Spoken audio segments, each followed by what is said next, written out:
हमें भी साथ लेता जा, अरे मत वाले सन्यासी, अरे मत वाले सन्यासी।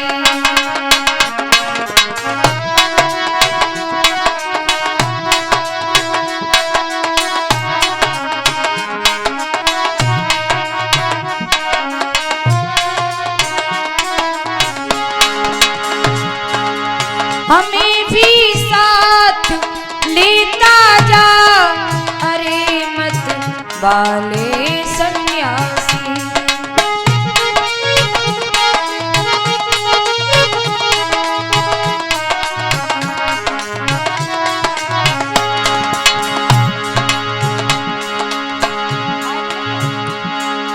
हमें भी साथ लेता जा, अरे मत वाले सन्यासी। करेंगे हम तेरी सेवा, करेंगे हम तेरी सेवा, अरे मत वाले सन्यासी, अरे मत वाले सन्यासी।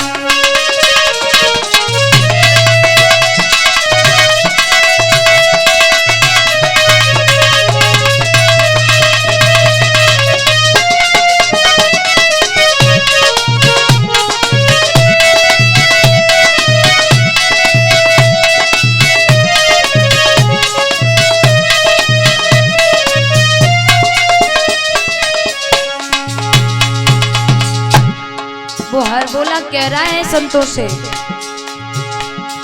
कोई संबंध ना तुझसे मगर लगता है अपना सा।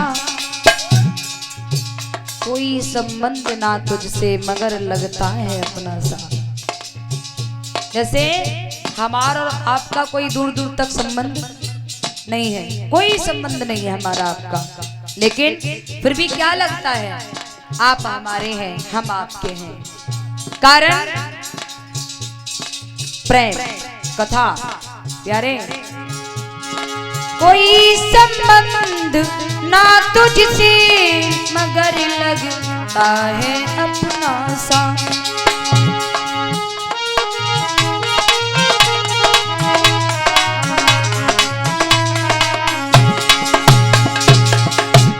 तू ना तो जान से प्यारा, ये नाता जान से प्यारा, अरे मत वाले सन्यासी, अरे मत वाले सन्यासी।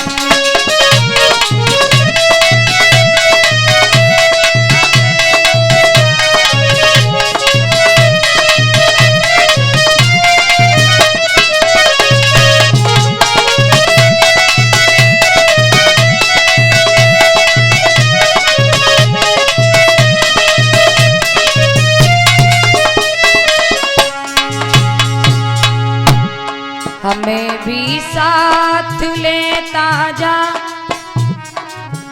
ये हटा दीजिए, मुझे दिक्कत करती है, ये नीचे लगा दीजिए। हमें भी साथ लेता जा, अरे मत वाले सन्यासी, अरे मत वाले सन्यासी।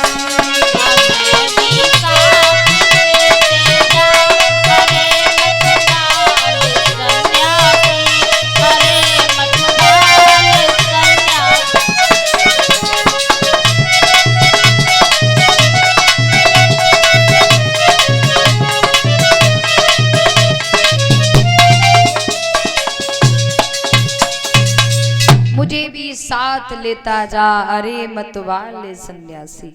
हरि बोला रो रो कर कहता है, मैं नहीं जी पाऊंगा, मुझे साथ ले चलो, मुझे साथ ले चलो। भगवान की भक्ति में मैं प्रभु का ही होना चाहता हूँ, आपके समागम में रहकर।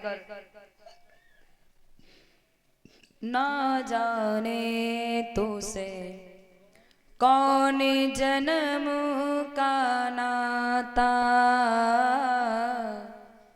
कौन जन्म का नाता।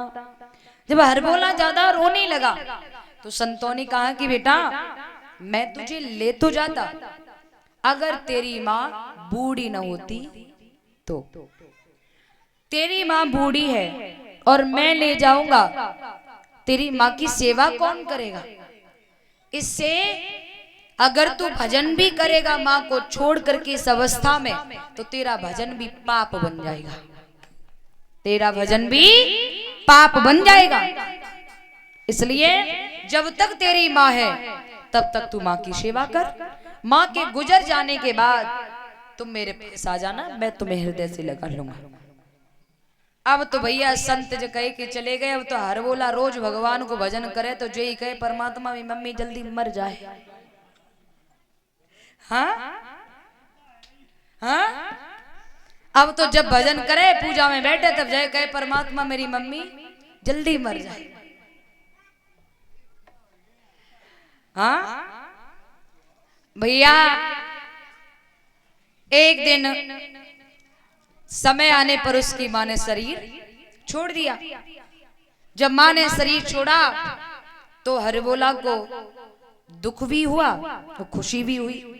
दुख हुआ कि जिस माँ ने मुझे जन्म दिया वो चली गई, और खुशी हुई अच्छो भयो छुटकारो मिल गो, अब भजन कर लूंगा।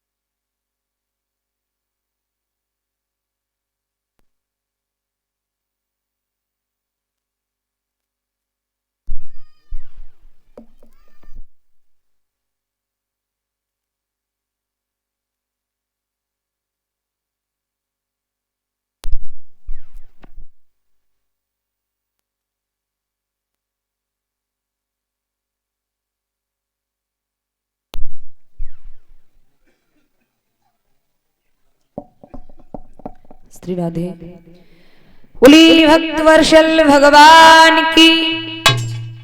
तो हरबोला को दुख भी और खुशी भी हुई। खुशी ये हुई कि अब छुटकारा मिल गया, अब अच्छे से भजन कर लूंगा।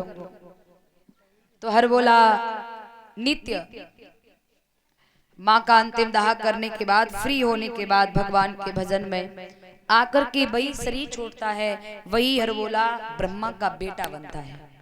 बोलिए गोविंद भगवान की। तो नारद नाम से जाने गए। नारद ना धन रद ना माने नहीं, रद्द माने मिथ्या, जिनकी कही हुई बात कहूं रद्द ना जाए। सभी के सुख शांति की प्रार्थना करते थे नारद, लेकिन कबहू कबा ज्यादा लगती की पत पत्नी में ज्यादा ही मीठी है रही तो खट्टी करा देते। अच्छा, पहले चलो वरदान मांगते थे भगवान से, जैसे हिरण्यकश्यपु ने प्रभु से वरदान मांगा था तो उसने अच्छा वरदान मांगा था, क्योंकि उसमें उसकी हार से भी हार नहीं थी, उस हार से भी जीत थी प्यारे। क्योंकि ब्रह्म को साक्षात उसके आंगन में आना पड़ेगा अगर ऐसे नहीं मरेगा तो, है ना। लेकिन आजकल तो लोगों को वरदान मांगने की अकल ही नहीं है, मांगे कैसे वरदान, है ना। परमात्मा के सामने मांगेंगे भी तो उन्हें यही नहीं मालूम कि मांगना क्या। अच्छा, एक बार की बात क्या भयो, एक बूढ़ी मैया थी, एक बूढ़ी मैया, उसका पति, उसका एक बेटा, ये 3 लोग थे। गांव के बाहर झोपड़ी डाल करके रहते थे, बड़े गरीब थे पैसे से, लेकिन भोले बाबा के बड़े भक्त थे। तो एक दिन पार्वती ने भोले बाबा से कही, बाबा ये दुखियारे बेचारे देखो झोपड़िया में रह के टल्लो चला रहे हैं, घर को रह रहे हैं बेचारे, श्रावण के महीना में छप्पर टपके, मुंह को बड़ो बुरो लगे, ऐसे करो मेहरबानी कर दो, चलो हम और तुम चल रहे हैं बेचारों को कुछ वरदान दे आए, जैसे जेकर चुच्चो मांग लेंगे। भोले बाबा ने कही, देख पार्वती हर कोई वरदान लेवे नहीं जाने। पार्वती बोली, नहीं बाबा हम तो वरदान देने जाएंगे उन्हें। भोले बाबा ने समझाया कि अरे पगली, वो वरदान मांगने की इन तीनों में से एक में भी अकल नहीं है। लेकिन पार्वती भाई इतनी आहट दिखा दी उन्होंने, त्रिया चरित्र दिखा दिया। बोले नहीं, मैं जाऊंगी, वरदान दूंगी जाकर के। बोले बाबा, बोले ना मर नहीं, चलो मैं चल रहे संग में। चले भोले बाबा प्रकट भये, और जैसे ही बुढ़िया ने भोले बाबा को देखो एकदम चरण में गिर गई। प्रभु आपने बहुत उपकार कर दो, पो दर्शन देके। भगवान बोले देवी कछु मांग ले। बुढ़िया बोली अगर हमें कछु देना चाहो तो प्रभु ऐसो करो, हमें 14 साल की कन्या बनाए दो। 14 साल की? बोले हाँ। अब उन्हें 14 साल की कन्या बनाए दो। सामने से ही भोले बाबा ने पार्वती को दिखा रहे हैं। सामने से ही भगवान ने अपनी माया से भोले बाबा ने सामने से एक सुंदर युवक चला आ रहा है, और बुढ़िया जैसी 14 साल की कन्या बनी, वो युवक सुंदर देखो तैसी बाई की तरफ चल रही। अब बुढ़ा ने देखो बुढ़िया तो हमें छोड़ के जा रही, बुढ़ा ने देखो बुढ़िया तो हमें छोड़ी जा रही, जो तो नहीं बनेगी ये तो हमें छोड़ के चल गई, और वो नौ सुंदर नौजवान देख लो बाकी और जा रही है। अब बोले बाबा बोले बुढ़ा से तुम मांगो कछु, तुम मांगो कछु। बुढ़ा को गुस्सा आई, बुढ़ा बोलो बाबा एक वरदान दे दे। बोले का?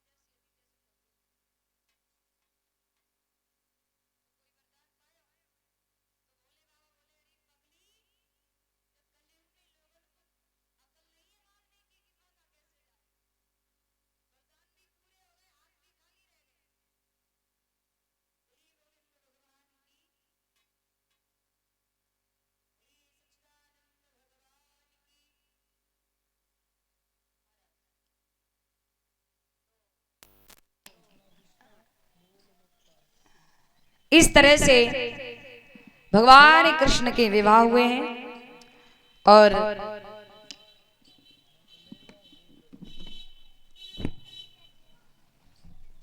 इनके प्रत्येक रानी से एक एक बिटिया 10-10 बेटा हुए हैं प्यारे, फिर भी भगवान बाल योगी कहलाए। अच्छा एक बात और बताएं, भगवान की सभी रानियों में से सुशील सज्जन संस्कारी अगर कोई रानी थी तो कौन थी? रुक्मिणी। और सबसे जिद्दीली हटीली नखरेवारी अगर कोई हती तो वो थी सत्यभामा। बहुत नखरे दिखाती थी, बहुत बात बात पर रूठ जाती थी। भगवान ने विचार करो, हमने सब रानियन की गुस्सा देख ली, लेकिन आज तक रुक्मिणी की गुस्सा ना देखी। आज कछु ऐसो करें, आज हम रुक्मिणी की गुस्सा देखें। रुक्मिणी कमरा में पलंग पे बैठी, भगवान गए, रुक्मिणी ने भगवान को देखा, पलंग से उठकर खड़ी हो गई नीचे।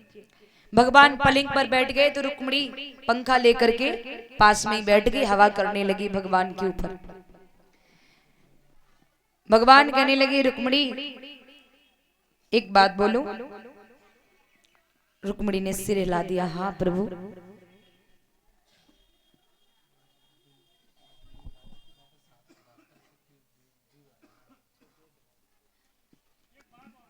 जी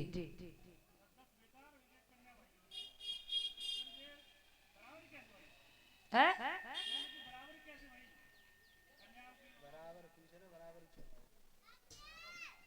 कैसी?